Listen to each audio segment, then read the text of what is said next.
Lights. My name is Chastity, aka LuminaBeams, and I want to welcome you to my channel. If you're a returning subscriber, welcome back. You have reached the part of my channel where I do brand new Oracle and Tarot reviews. Today, I have for you the Deep, Dark, and Dangerous Oracle by Stacey Demarco. She is an Australian metaphysicist. She has done tons of different Oracle decks and wrote different books and has a moon calendar book on the way too, evidently. That's coming out. This is the first deck that I've got of hers. I'm super excited. I actually bumped this one ahead of the other two that I'm playing catch up with because I had COVID, still in recovery of that. And yeah, this one I've been waiting on for a long time. So without further ado, we'll go ahead and take a look. And I love how the details on the front is like snake skin. It feels, you can feel it and see it.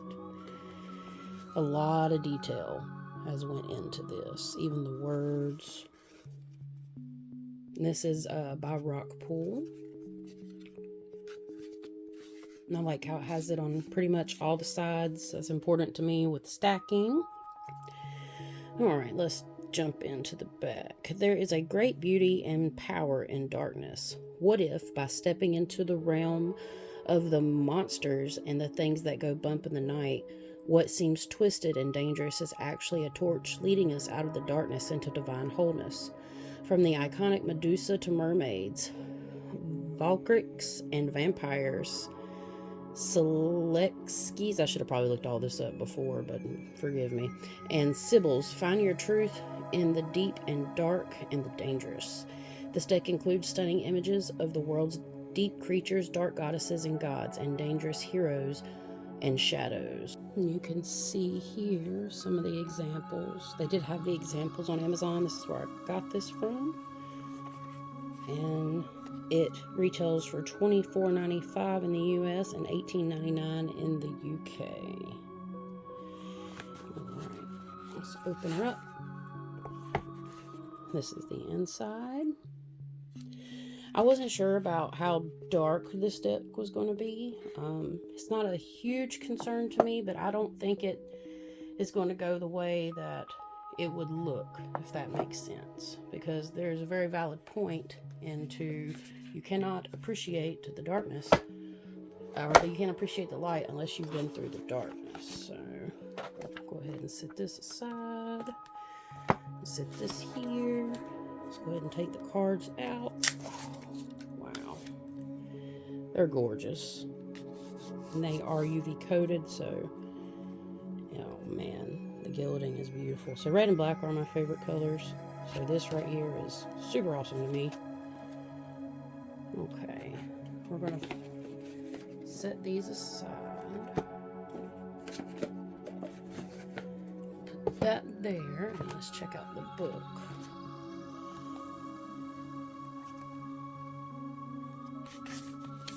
Oh wow, I haven't opened it obviously.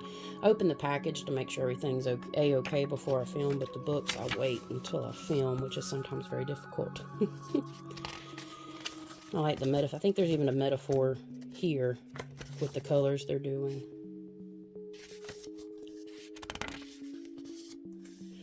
Alright, so you'll have an introduction about the Oracle and the cards, and then it goes right into the cards.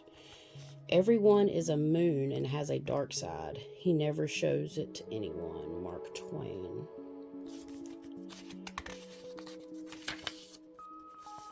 And then you got about the author and about the illustrator.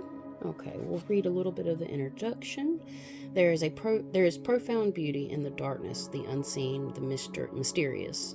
In the world where we think we know everything, where the current paradigm of the world tells us everything is brightly exposed with nothing unknown, choosing to still commute with possibility, and the admission that there is indeed some mystery remaining in the darkness is vital for our balance and harmony as humans. Very true. Our ancient ancestors knew this. Their mythos and stories are not just about love and light. They are often about darkness, fear, monsters, creatures of the unknown, and journeys into and out of the underworld. These are stories with truth that with the truth that has echoed down through the millennia, warning us about poor behaviors, revenge, hubris, disrespect of the gods or the land itself, and simultaneously calling us to embrace our better nature and encouraging our resilience, courage, faith, restoration, loyalty, and kindness. So this speaks a lot to me.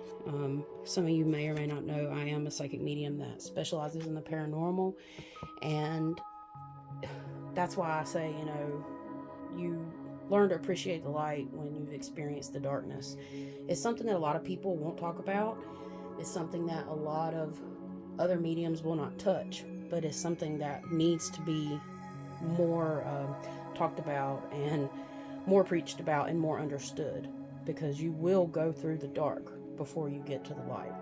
So anybody that's experiencing any type of awakening and you're going through maybe scary times, just hang on and work through them, because it's all, not always, but a lot of times emotionally attracted and related.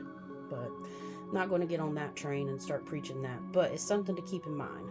I noticed that there is a lot of more darker themed tarot and oracle decks coming out. It's probably because of Halloween, but I am absolutely in love with the message behind this so far. It's a message that I actually preach myself, so I definitely can get on board with it. I'm going to go ahead and grab some of the cards, just fill them.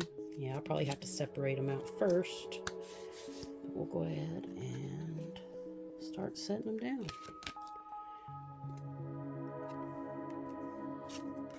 I've always been fascinated with the paranormal and anything that's scary, and I figured out why later on in life. I'm excited to work with this deck too. I think it'll be able to help people with emotional traumas or work through things that may be bothering them.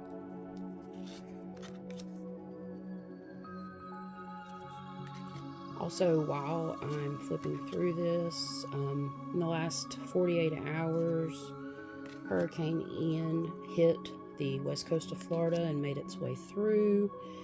There is a lot of devastation out on the west coast, especially throughout Florida.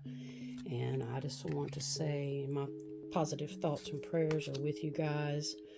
Fort Myers Beach got really tore up. That was like a second home to me, and I hope everybody is okay, and I wish you the best through this really hard time.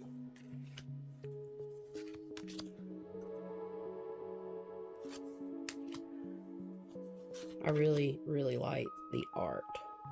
I mean, it's cool. Creepy to some, cool to me.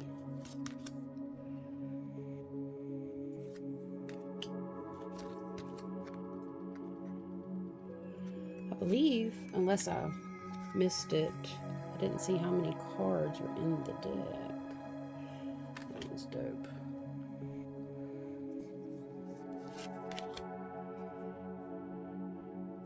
Cult favorite. Nice. I can't wait to really get in and read about some of these, because some of them I'm not familiar with, probably because it's just different locations in the world. So I think I might be able to learn a lot from this deck. Oh, wow.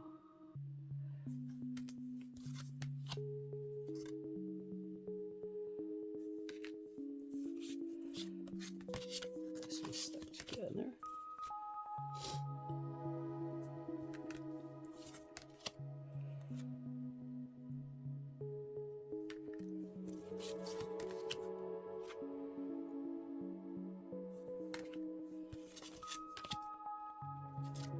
Love that one. Reminds me of a project I just did. It'll be coming out. There's some exciting news coming out October 2nd. It was scheduled to come out October 1st. About a project I'm working on, but the retrograde ends October 1st, and I just decided to wait till the retrograde was over. Everybody gets all fussy about the retrograde. It's necessary, but it's best not to start anything new during it. So that's why the information will be coming out on the 2nd. I'll be dropping an announcement video, Definitely watch it to the end. It'll be only a minute long because it's going to hit all socials. Might be something you're interested in, especially if you're interested in the things that you see here. That's all I'll say. I don't want to spoil it. I like how she's captured different beings and entities and mythological creatures from around the world. I really appreciate this deck. Cerberus. Just a few more to go.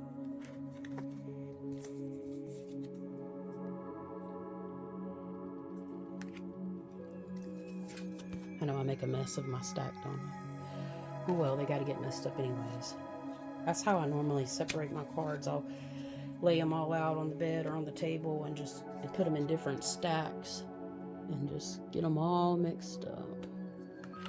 Also cleanse my decks before I use them and pretty much after every use with either candlelight or smoke, basically as an act of washing away the energy from a previous reading.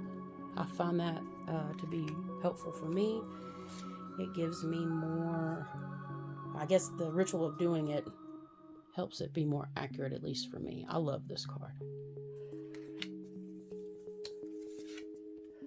I realize I started from the back of the deck, but that's okay. There are no rules with tarot and oracle cards. What do you think? I'm in love, so I can't wait to dive into the book. All right, well, I'm going to get the cards all situated up and give them a shuffle, and we will read something about one of these cards. Let's see what pops out. Let's see how they shuffle too.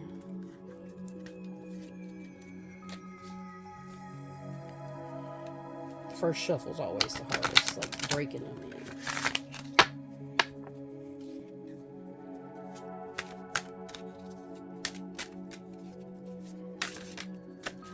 Which card should we learn about today? Try another.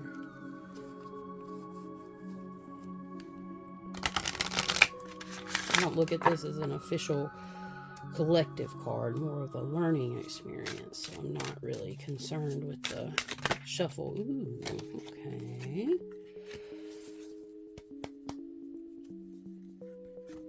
Let's see.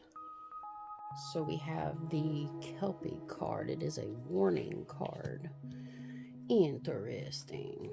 Had some events happen over the last couple days with some friends during some mediumship readings. Interested to see what this will say. Oh, I didn't even flip through the book. My head is still not on right, I swear. The book's very pretty, and it's full color as well. Alright, let's get to the oracle card. Let's see. Always takes a minute to find this. Probably past it. Yep, 22. Okay.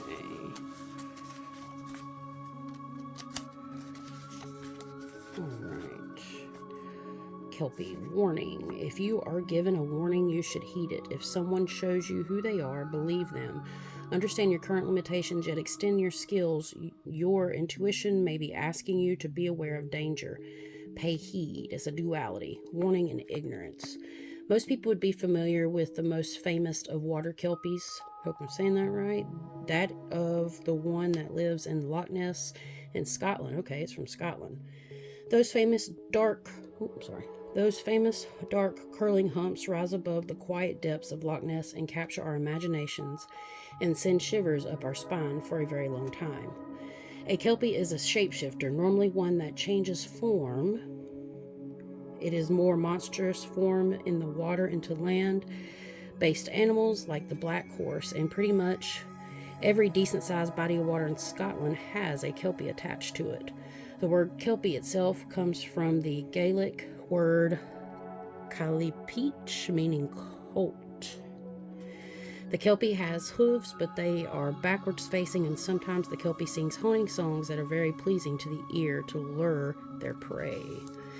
Kelpies are also said to be able to transform into non-equine land creatures, including human form. These forms can be both male or female, young or old, but normally you can tell who they are because their hair is almost always wet. They may have seeds and flowers from the water in their hair, or they may be wearing a silver necklace that is their brittle when they are in their horse form. One myth tells of a young woman being courted by a handsome young man. He always wears a nicely forged silver necklace, and his curly hair is so black it shines and seems to have a sheen of water upon it. She suspects that perhaps he is a Kelpie, and so decides to remove the necklace while he sleeps. When they are on a picnic together, he immediately transforms into his equine form, and she takes him back to her farm and has him work as a horse for a time.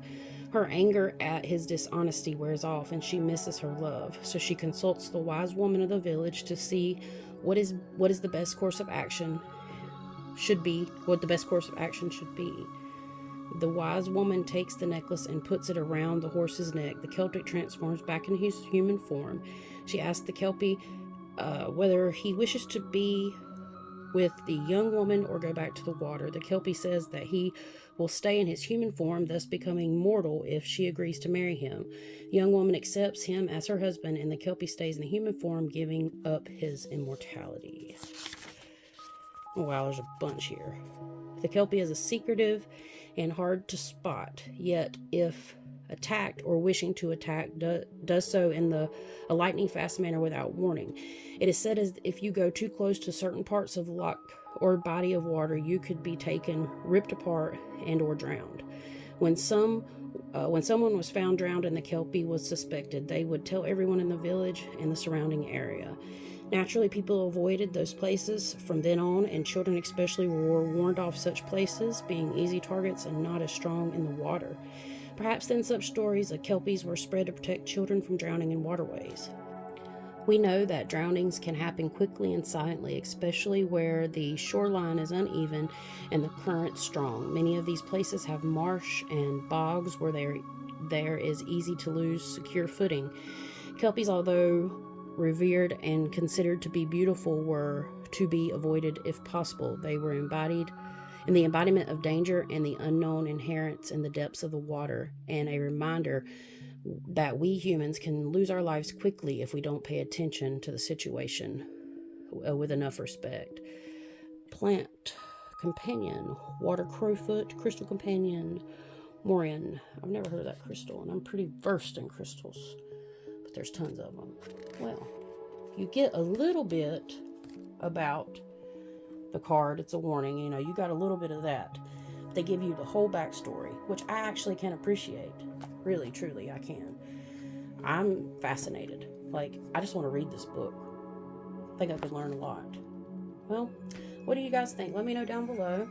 Appreciate you taking the time to watch the video. If you have any questions, you can drop them in the comments too. I'll do my best to answer. And remember, October 2nd, big announcement. Please stay tuned for that. We'll talk to y'all later. Until next time, peace out.